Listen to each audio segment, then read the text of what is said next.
किशनपुर गांव में सुधा नाम की एक औरत रहती थी। उसकी 2 सौतेली बेटियां थीं, मधु और रानी। दोनों बहनें बहुत ही होशियार और समझदार थीं, लेकिन सौतेली होने के कारण वो सुधा को फूटी आंख नहीं सुहाती थी। सुधा उनके हर एक काम में रोक टोक किया करती थी। एक दिन सुबह सुबह मधु और रानी स्कूल जाने के लिए तैयार हो रही थीं।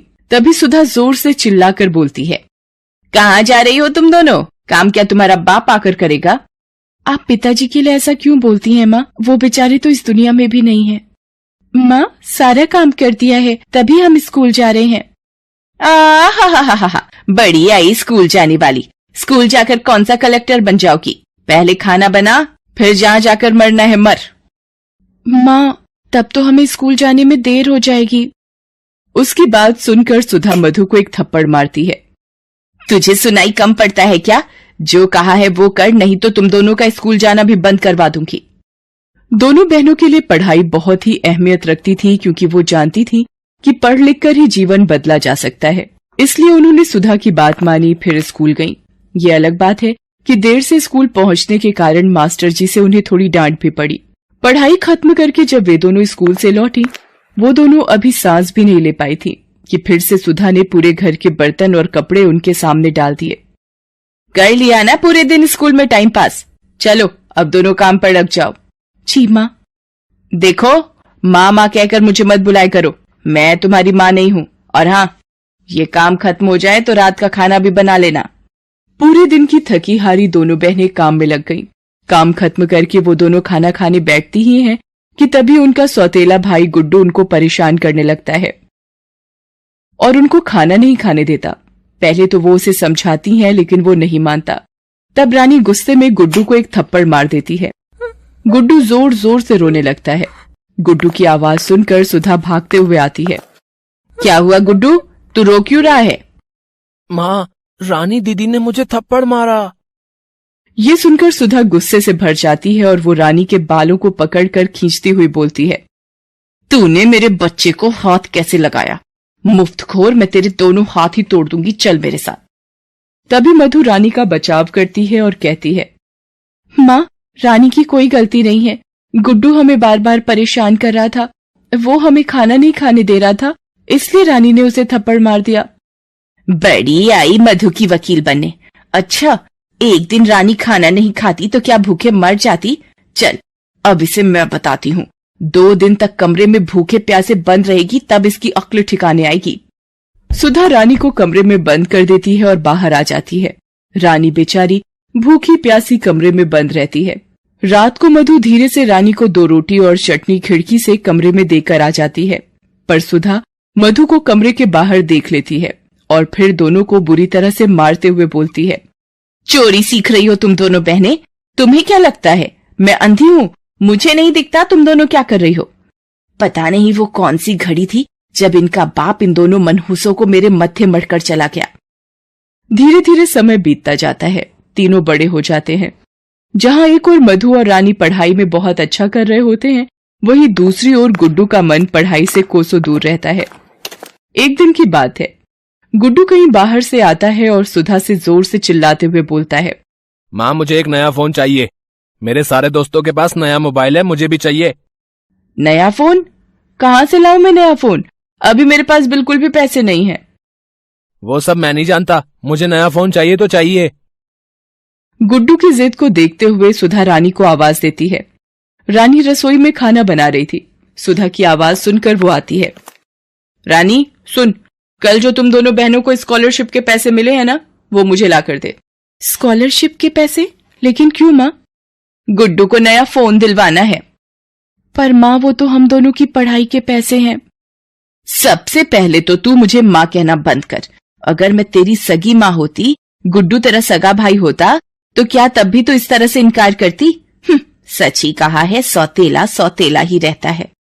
सुधा की बात सुनकर रानी भावुक हो जाती है और सारे पैसे गुड्डू को दे देती है। लेकिन गुड्डू के शौक उस फोन पर खत्म नहीं होते। थोड़े दिनों बाद ही वो फिर से सुधा के पास आता है और बोलता है, माँ, मुझे नई बाइक लेनी है।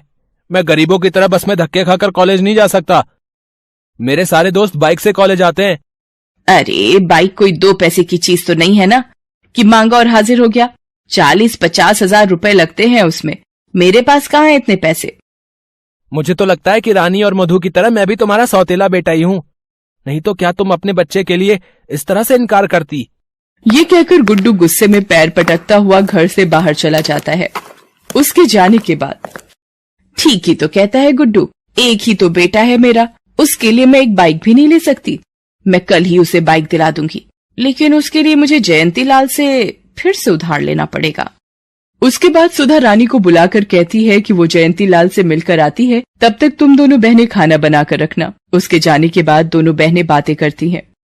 मुझे तो बहुत चिंता हो रही है, माँ जयंती काका से कर्जा लेने वाली है, वो भी गुड्डू की बाइक के लिए।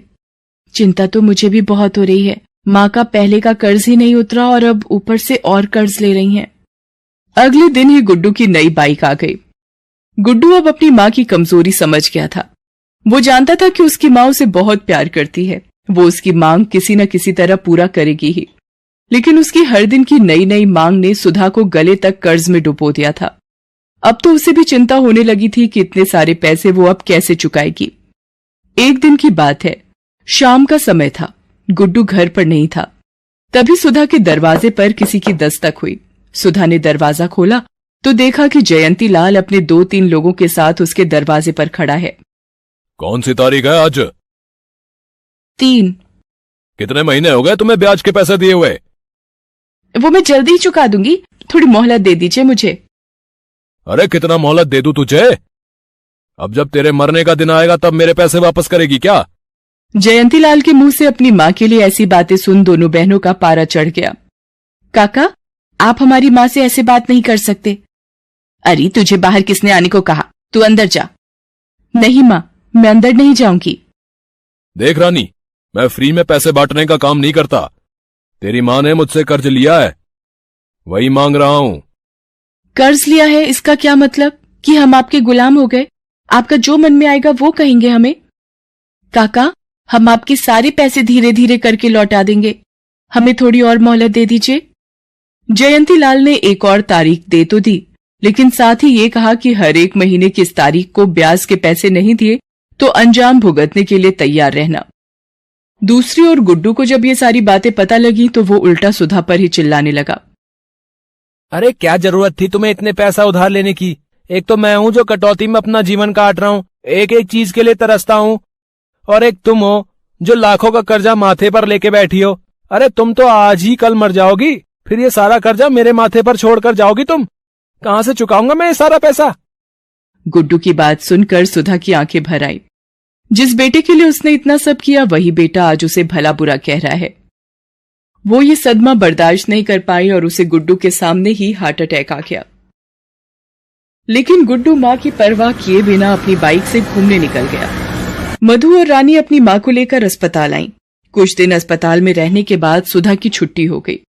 वो तो भला हो दोनों बहनों के स्कॉलरशिप के पैसे और उन दोनों के हाथ की अंगूठी का, जिसे बेचकर उन्होंने अस्पताल का सारा खर्च उठाया।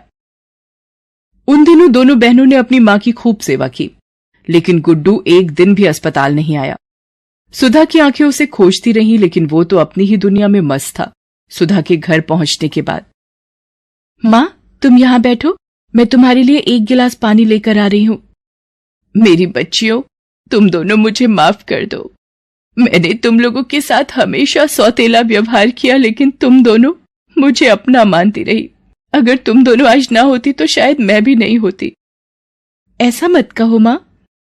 वो अभी ये बातें कर ही रहे थे कि रानी के चीखने की आवाज आई। सुधा और मधु अंदर गए तो देखा कि गुड्डू माँ के बक्से का ताला तोड़ रहा था, जिसमें माँ के कुछ पुराने गहने रखे थे। सुधा ने ये देखा तो उसे एक थप्पड़ खींचकर मारा। मार क्यों रही है मुझे? तेरे मरने के बाद तो ये मेरा ही है, चल मुझे दे। ये कहकर उसने सुधा को धक्का दे दिया। रेखा और मधु ने ये देखा तो खींचकर उसे भी थप्पड़ मार दिया। माँ को धक्का दिया तूने? तेरी इतनी हिम्मत कैसे हो गई? उसकी हिम्मत मैंने ही बढ़ाई है बेटी। उसकी हर जायज नाजायज मांग को पूरा कर। लेकिन अब नहीं। निकल, अभी निकल तू यहां से। आज से मेरा कोई बेटा नहीं, मेरी सिर्फ 2 बेटियां हैं, 2 बेटियां। ठीक है, जा रहा हूं। मुझे भी नहीं रहना तुम भिखारियों के पास। सुधा ने गुड्डू को घर से निकाल दिया। तमाम उम्र जिसने जिन बेटियों को पराया समझा, वही उनकी अपनी निकली। रेखा और रानी ने काम कर धीरे धीरे माँ का सारा कर्ज उतार दिया। मानसी एक 8 साल की छोटी बच्ची, जिसके मम्मी पापा दोनों नहीं थे। वो अपने चाचा चाची के साथ रहती थी। मानसी, ओ मानसी, अभी तक तेरे से झाड़ू नहीं लगी और देख बारिश हो रही है, जाकर छत से सारे कपड़े भी उतार कर ला। अभी लाती हूँ चाची, बारिश बहुत तेज हो रही है, क्या करूँ? जल्दी जल्दी कपड़े उतार लेती हूँ, नहीं तो चाची फिर मारेंगी। दीपा बिटिया, ये ले तेरा दूध, वो भी बादाम वाला, गरम गरम पी ले, बारिश का मौसम है। चाची, कपड़े उतार कर रख दिए हैं, मुझे भूख लगी है, कुछ खा लूं? पहले बाजार जाकर ये सामान लाला की दुकान से लेकर आ, फिर कुछ खाना। चाची, बारिश बहुत तेज हो रही है, कुछ देर बाद चली जाऊं? बारिश इतनी तेज भी नहीं है जो तू बह जाएगी, चुपचाप लेकर आ सामान। मानसी तेज बारिश में सामान खरीदने चली जाती है और बुरी तरह भीग जाती है। ये क्या, पूरी चीनी बारिश में भिगो दी, अब तू नहीं बचेगी मेरे हाथों से। सुधा मानसी को थप्पड़ पर थप्पड़ मार रही थी। आंखों की अंधी, तुझे दिखाई नहीं दिया क्या चीनी भीग रही है? आज तुझे खाने को कुछ नहीं मिलेगा, रह भूखी। अरे अरे सुधा, इतना क्यों मार रही हो? पागल हो क्या? छोड़ो इसे, चीनी ही तो भीगी है, और आ जाएगी। तुम चुप रहो, पैसे पेड़ पर नहीं लटक रहे जो ये चीजों का नुकसान कर देती है। चल बाहर बारिश में भीग, यही तेरी सजा है। सुधा मानसी को घर के बाहर बारिश में भीगने के लिए खड़ा कर देती है। बहुत बहुत ठंड लग रही है चाची, मुझे अंदर आने दो ना। अब ऐसी गलती दोबारा नहीं करोगी। सुधा बच्ची है, अंदर आने दो, नहीं करेगी दोबारा। एक काम करो, तुम इसे घर के अंदर ले आओ, मैं घर छोड़कर दीपा को लेकर मायके चली जाती हूँ। किशोर चुप होकर कमरे में चला जाता है। तकरीबन 1 घंटे बाद, दीपा, जा बोल दे मानसी को अंदर आकर बर्तन करेगी, सारे बर्तन जूठे पड़े हैं। मानसी, मम्मी बोल रही है अंदर आकर बर्तन धो ले। मानसी भीगे हुए कपड़ों में बर्तन धोने लगती है। भूखी प्यासी मानसी घर का सारा काम करती है। सुधा मानसी पर बहुत अत्याचार करती थी। एक दिन, हाँ भैया, मेरे पति काम से बाहर जा रहे हैं, पीछे से ये काम हो जाना चाहिए। ठीक है, मैं समय पर पहुंच जाऊंगा। किशोर किसी काम से शहर से बाहर चला जाता है। मानसी बेटा, चल तुझे बाजार से नई चप्पल दिला लाऊं, टूटी हुई चप्पल में घूम रही है। चाची, मेरे लिए नई चप्पल? ठीक है, मैं चलती हूँ। सुधा मानसी और दीपा के साथ बाजार जाती है। मानसी, तू यहाँ बैठकर चप्पल देख। भैया, दिखाना जरा चप्पल। मानसी, मैं जरा दीपा को सामने की दुकान से पानी की बोतल दिलाकर आती हूँ। सुधा मानसी को चप्पल की दुकान पर छोड़ जाती है। दुकानदार दूसरे ग्राहकों में व्यस्त हो जाता है। तभी, बेटा, आपका नाम मानसी है ना? आपकी चाची ने मुझे भेजा है, उन्हें घर जाना पड़ा, वो मुझे तुम्हें घर छोड़ने को बोल गई हैं। आओ, तुम्हें घर छोड़ देता हूँ। हैं? अंकल, ये तो मेरे घर का रास्ता नहीं है, आप मुझे कहाँ ले जा रहे हो? ये रास्ता भी घर की ओर ही जाता है, जहाँ से ले जा रहा हूँ चुपचाप चल। मानसी व्यक्ति के हाथ पर काटकर हाथ छुड़ाकर भागती है। ए, रुक जरा, भागती कहाँ है? व्यक्ति मानसी का पीछा करता है। मानसी रोती हुई तेजी से भागती है।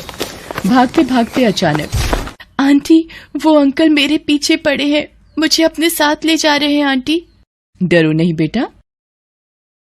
अरे अब क्या करूं, ये लड़की तो गायब हो गई। मैडम, वो लड़की तो हाथ छुड़ाकर भाग गई। कैसी लड़की को पकड़ने के लिए तुमने बोला? मेरे पैसे वापस करो, जितने भी मैंने तुम्हें दिए हैं। लड़की को तुम संभाल नहीं सके, इसमें मेरी क्या गलती है? कोई पैसे वापस नहीं मिलेंगे।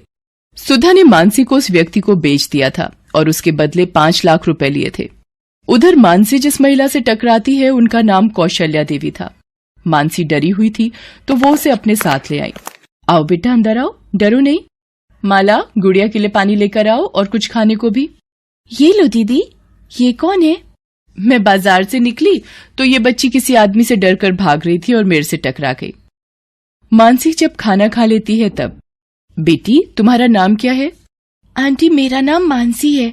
मेरी चाची मुझे बाजार में अकेला छोड़कर चली गई और उन गंदे अंकल ने बोला कि वो मुझे घर छोड़ देंगे, पर वो अंकल मुझे कहीं और ले जाने लगे थे। मानसी रोते हुए कौशल्या को सारी बात बताती है। तुम यहाँ पर बिल्कुल मत घबराओ मानसी, अब तुम यहीं रहो, यहाँ तुम्हें डरने की कोई जरूरत नहीं। माला, मानसी की भी सभी बच्चों के साथ रुकने की व्यवस्था कर दो, ये अब हमारे अनाथ आश्रम में ही रहेगी। कौशल्या एक छोटा सा अनाथ आश्रम चलाती थी और मजबूर बच्चों की सहायता करती थी। उधर जब किशोर वापस आता है तो वो घर पर मानसी को नहीं पाता। किशोर सुधा से पूछता है, सुधा, मानसी दिखाई नहीं दे रही, कहाँ गई है? यहीं कहीं होगी। किशोर कमरे में चला जाता है, तभी सुधा को व्यक्ति का फोन आता है। दूसरे फोन पर किशोर दोनों के बीच की सारी बात सुन लेता है। शायद तुम जानती नहीं हो, कल्लू से पूरे एरिया में नाम से ही लोग डर जाते हैं। मुझ जैसे गुंडे से पंगा लिया है तुमने। देखो कल्लू, धीरे बोलो, मेरे पति वापस आ गए हैं। वो तुम्हारी आवाज सुनेंगे तो हम दोनों जेल में जाएंगे। मानसी के गायब होने का पता अगर किशोर को चल गया तो हम दोनों की खैर नहीं। मुझे कुछ नहीं सुनना, मेरे 5 लाख रुपए दो और मेरा हिसाब करो। ठीक है, मैं पैसे दे दूंगी, थोड़ा वक्त दो। सुधा फोन रख देती है। तभी, क्या तुमने मानसी को गुंडे के हाथ बेच दिया? सुधा, तुमने कितनी नीच हरकत की है। बेचारी बिन माँ बाप की अनाथ बच्ची को तुमने बेच दिया। सुधा, तुम एक औरत और एक माँ कहलाने के लायक नहीं हो। कहाँ रहता है वो गुंडा? मेरे साथ चलो, अभी बताओ उसका पता। किशोर सुधा को थप्पड़ मारता है और कल्लू गुंडे के घर पहुंचता है।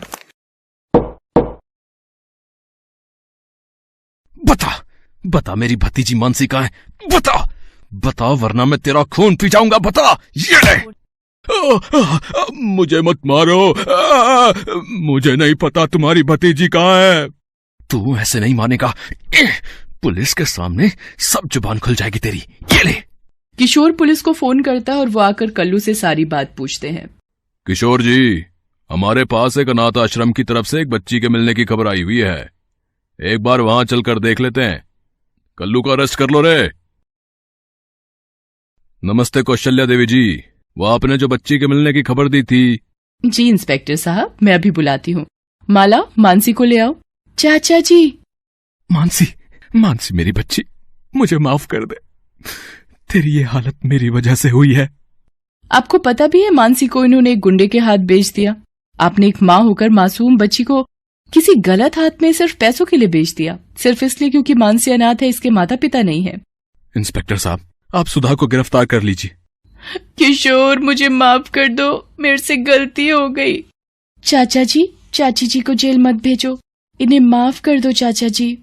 देखो सुधा, अपनी आंखें खोल कर देखो, ये बच्ची अभी भी तुम्हारे बारे में सोच रही है। कौशल्या जी, अगर आज आप ना होती तो मानसी का क्या होता? कौशल्या जी, आपका बहुत बहुत धन्यवाद। किशोर जी, अनाथ बच्चों की सहायता के लिए मैं सदा तैयार हूँ, इसलिए ही इस अनाथ आश्रम में हर मजबूर बच्चे को सहायता मिलती है। मानसी बिटिया, अपने चाचा के साथ घर जाओ। किशोर जी, मानसी आपकी जिम्मेदारी है, इसका ध्यान रखिएगा। मानसी, मुझे माफ कर दो बिटिया, मैं अब कभी तुम्हें माँ की कमी महसूस नहीं होने दूंगी। मानसी खुशी खुशी अपने चाचा चाची के साथ घर चली जाती है। कौशल्या देवी की वजह से आज मानसी सही सलामत अपने घर वापस पहुंच गई थी।